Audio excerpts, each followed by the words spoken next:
For this lecture, we'll start looking at Christianity and the formation of Europe. So Christianity, of course, started during the Roman Empire. So we're kind of going backwards a little bit as we left off with Constantine in the last lecture.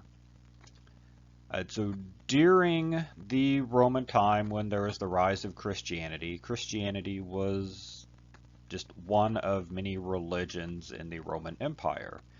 So for the Romans, it was not anything new to have this upstart religion. And for the most part, they were tolerant of, possibly thousands of different religions within the empire. The thing that made the Christians different was they would never honor the Roman God. Therefore, that was, strike one against them. Plus, they had issues the way they would call each other brother and sister and thought that they were just little incestual freaks and just degenerate because they wouldn't honor the Roman gods. So the early years of Christianity is often referred to as the years of persecution.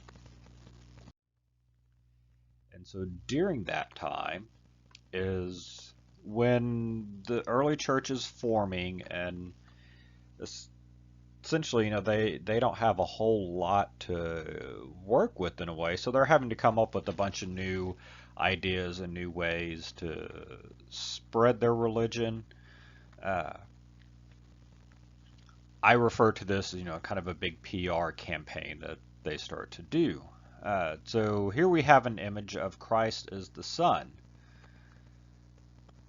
And as Christianity is forming, they break away from Judaism. One of the first, sort of Jewish laws that they break is they start to make religious images. Mainly for, an easier way for people to convert and have this association. So Christ the Son, as I explain it, imagine if I'm here talking about Jesus, preach, God, God, yay, Jesus, he's so great.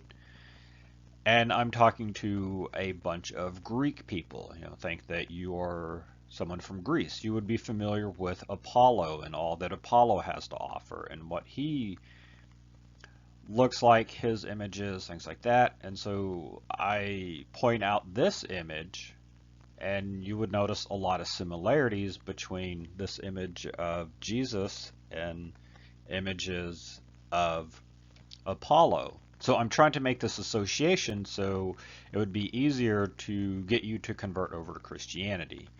So early Christian iconography, their images, it becomes a mixture of pagans in order to sell their religion, to make it a little more easier to relate to. When next few lectures, as we're looking over Christian imagery, that becomes a thing. Creating these images that people can relate to. And so elsewhere, there are the catacombs, and the catacombs are basically underground graveyards. Mainly that comes into play, for a couple of big reasons. One, because they are considered outlaws and enemy to the state. They are not allowed to have proper burial in the Roman graveyards. And the other part is, sort of following some of the Jewish traditions where the end of time comes and the body and soul need to be reunited. They need to, keep the body somewhere so that they come back together. So they build the catacombs. Often they were, secret entrances, kind of hard to find, simply because, trying to continue this religion underground, sort of literally, was kind of hard, but they managed to do it. Inside the catacombs, you would find some of the early churches. So the Good Shepherd there in the middle, an image of Jesus with some sheep, surrounded by some other images. So really during this time, not a whole lot of people could read and write, so using images was the way to share the story of Jesus, to sort of a little before the actual Bible came together, that sort of we know of, but we'll get to that in a little bit. So they're still oral tradition, so they're handing these stories down, generations, these stories are being passed down. And so here we have these illustrations so that the preacher could still, preach about the greatness of Jesus, preach God, God, and point to the different pictures and explain the different stories. So one of the things missing from a Christian church at this time, what is missing? What do we not see that is always associated with Christianity?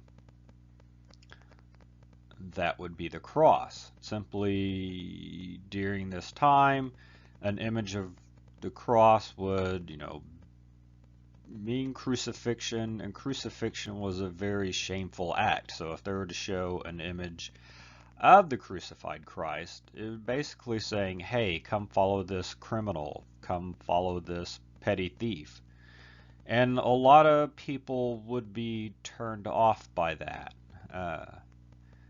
That would not be a good deal for them, so they just simply skip using the cross and just go with illustrations from the Bible, you could say. So what changed? What made the difference? If you remember the end of the Roman lecture, I spoke about Constantine and Maxentius coming to battle. They were co-rulers of Rome, Maxentius in the west, Constantine in the east. So basically they battle it out. Constantine wins. How does he win? Well, think about it this way. You have these two Roman generals bringing their Roman armies together, and before the battle, they would of course go pray to the Roman god of war. But if you're Constantine, you're probably sitting there wondering, is my offering better?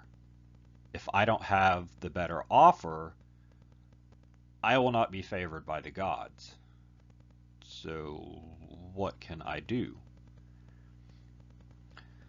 So as Constantine is contemplating this, he decides, well, my mother's a Christian. Maybe I'll give this Christian God a go, and praying for success and victory. And it's said that he sees a sign of kind of one of the early Christian images where they start to use a cross, and here's, in my sign you will conquer. So he runs back, tells all his generals, hey, put the sign on all the shields, the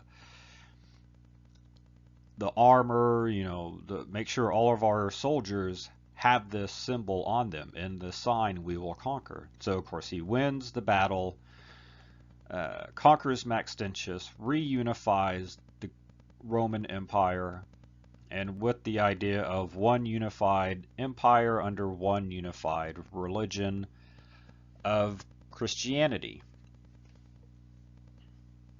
So that's when Christianity becomes the official religion of the Roman Empire. So if you kind of remember the map, it's spread all across. And so the basilica that we talked briefly about, to the left is the Roman basilica, and the middle image, Old St. Peter's Basilica. So you can see you simply knock down part of the basilica, you add a transept, put the high altar. Typically you want it facing east, although St. Peter's Basilica is facing west just because of geographic the geographic location of it. Uh, and then the images on the right are what old St. Peter's Basilica looked like. Of course, the one we see today, St. Peter's, that's in Vatican City in the middle of Rome, this particular one we see was burnt down. Wooden roofs and things like that were not always good with open flames.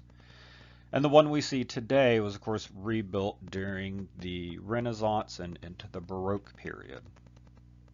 So the original St. Peter's Basilica was an actual basilica, and this what it looked like originally. So looking at a map again, shortly after Constantine's reign, in the 5th and 6th centuries, when we have the collapse of the Western Empire, and it goes back into the hands of the various pagan tribes. There's still little groups of Christians here and there, but for the most part, the dominating cultures, dominating groups are the pagans. The Eastern Empire becomes the Byzantine Empire. And of course, some of the Byzantine kings, emperors are always trying to find a way to reunite everything. So kind of up along the Mediterranean there, up along Italy, that kind of becomes sort of a back and forth area with the Byzantine trying to reestablish the whole empire. So looking at Byzantine, one of the things Constantine did was move the capital, from Rome to Constantinople. And so when there was the split, Constantinople becomes the capital of the Byzantine. Of course, Constantinople is now Istanbul. And so here we have one of their icons, and the icons were used in place of the relics.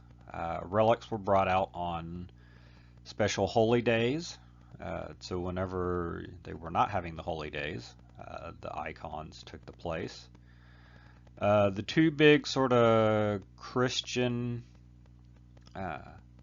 feast days that are sort of widely celebrated. Sometimes, even if you're not Christian, you might celebrate this day.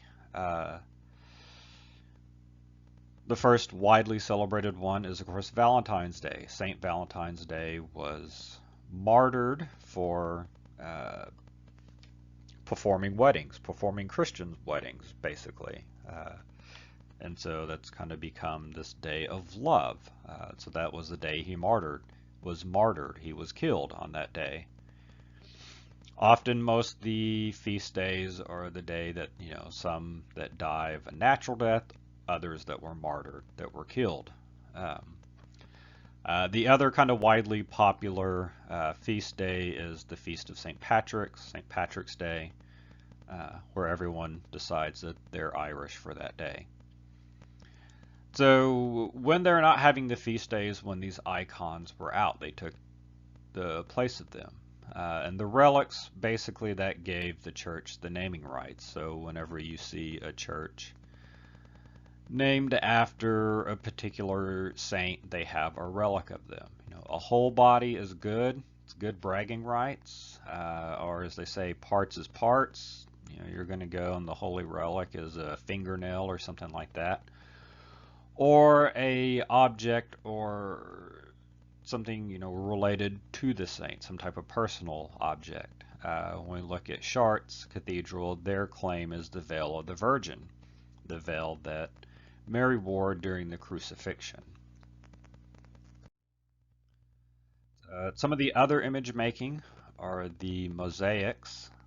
The mosaics during Byzantine one of their image making is known for. And looking at this one of Empress Theodora, it's how do we tell which one is the Empress?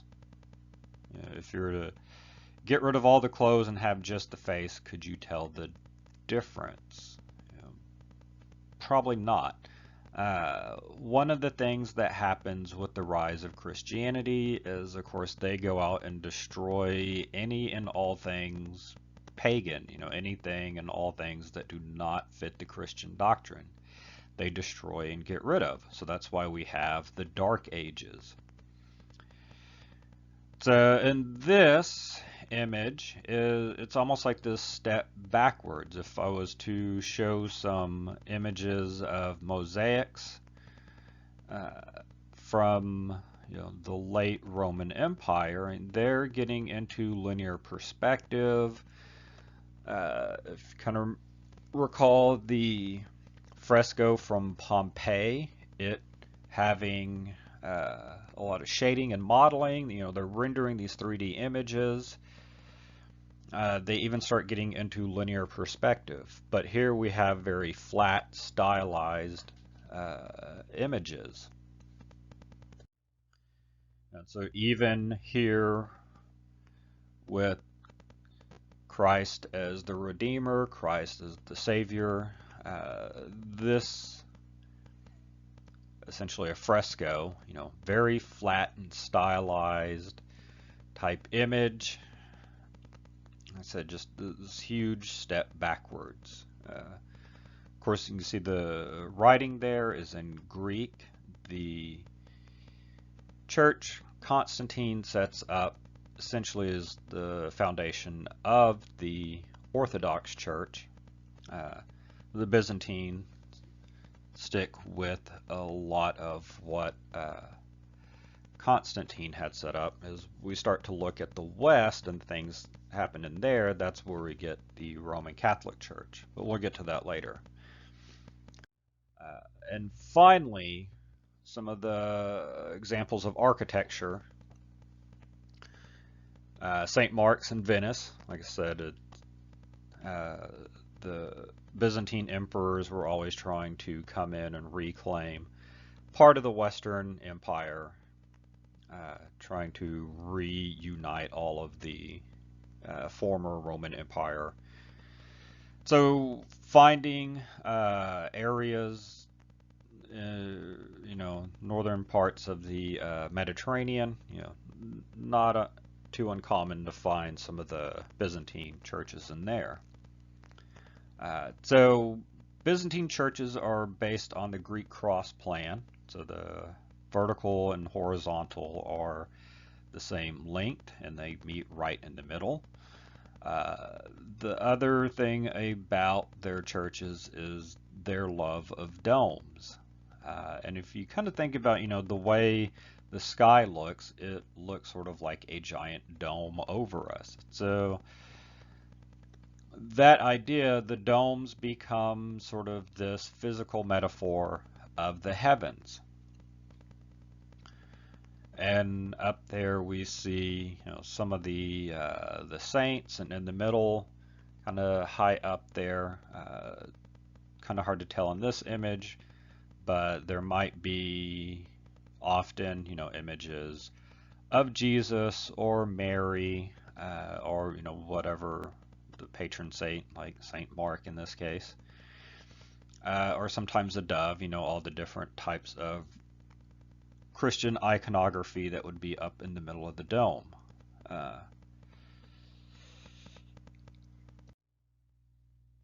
And so looking back at Europe again, so as the West collapsed to the various tribes of the pagan groups along northern Africa, over a period of time along parts of northern Africa where there's the rise of Islam. The Islamic Moors, they take over where Spain is in the Iberian Peninsula. They actually kind of move up. Here we can see the kingdom of the Visigoths. Basically, that the Moorish Islamic group takes over that kingdom, so that they actually get up into modern day France in some areas. So as I said, because of all the destruction that the Christians did, that's where we get into the Dark Ages. One of the other things about the Romans and their snobbery, the barbarians, they were just as sophisticated and just as advanced as the Romans. Of course, the purse cover here from the Saxons, you know, a couple of centuries after the collapse of Rome, but still, it's very intricate, finely crafted piece. So, basically, end of the day, they just weren't Roman. Romans were a bunch of snobs, what it kind of comes down to. Uh, and so, as Christianity is starting to spread in the West. So here we have a page from the Gospel Book of Doro, Doro being a monastery over in Ireland, the British Isles. And you can see that they are adapting the Celtic imagery. So part of that idea is if we have similar imagery, it'll be more recognizable. It won't be so foreign of a concept to become a Christian, essentially. Working with that idea is again with the early Christian images, incorporating the local cultures into the Christian imagery. A couple more pages from the Gospel Book of Doro. So the fun thing, if you wanted to have a copy of the Doro Bible, you would get to make one yourself. That's where we get into the hand illuminated script. And if you can just imagine sitting there copying a Bible day in and day out, probably get pretty redundant and boring. So that's when you start to get illustrations that we can see on the left, or the really large, ornate, decorative letters that you can see on the right. Some of the more interesting things in the Bibles from this time are found in the margins, so you can look that one up on your own. So now turning to the Carolingian period. Carolingian from all the various Charles kings in France. So when Charlemagne comes into power, essentially kills his brother, takes over all of the Frankish kingdom, and expanding his empire to take up, most of Germany, like Switzerland, Austria, down into Italy. So that he's taking over a big chunk of Western Europe, and so with that he claims the title of Holy Roman Emperor, creating the Holy Roman Empire, reuniting the Western Empire, under Christianity, reclaiming it all for Christians, as slowly the pagans are dying out. So here's a floor plan of his Palatine Chapel in Aachen. So here's an interior view, Romanesque building, and Romanesque is essentially the way Romans built stuff. So if I was to show you more examples of Roman buildings, not a whole lot of difference between the two. Very thick, massive walls. Of course, if you wanted to build something higher, you would have to have massive, thick walls. Little bitty windows. If your windows were too big, then it could compromise your wall. You'd have compromise the structural integrity, and it would collapse and kill people, and that's never a good thing. So, and again, looking back over, slowly getting more dominant kingdoms with the Romanesque period. The stronger kingdoms, you get safer travel, better trade. The other thing, with these different saints, is during the cult of saints, it's referred to, it's going on pilgrimage, going to the different cathedrals to pray to that saint. So in this case, Saint Etienne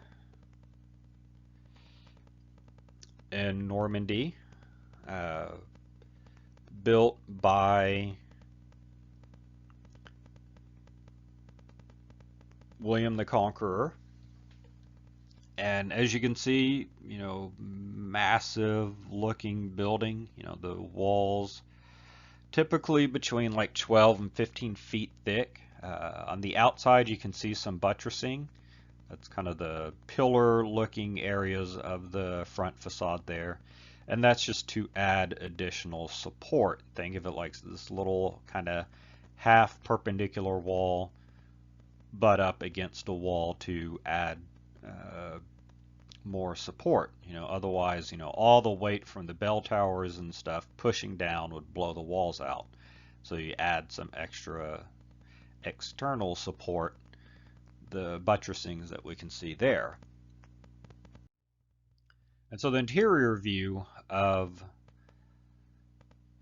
Saint Etienne, often referred to as castle-like structures because of the small windows. Like I said, if you make your windows too big, it's going to compromise, your building is going to collapse. So the compound piers that you can see, in relationship to the chairs, these compound piers, they're like 15-foot thick piers, massive thick walls, and it's just very heavy, dark, not always warm and inviting in a way. One thing to point out, the churches we see today look like this nice sort of pristine limestone buildings. However, in their time, they would have been decorated, top to bottom. There would have been frescoes and paintings, highly ornate. As one of my professors put it, that oftentimes they were pretty gaudy looking on the inside with all the images and decorations that were in there. So it was during the Reformations and times of revolutions, as they're overthrowing monarchy, the church and the monarchs always sort of working hand in hand. As they're overthrowing the monarchs, they're also punishing the churches, the Reformations. So they're stripping all the images out of these churches. So we see the end result of those events. So next time we'll look at the rise of the Gothic.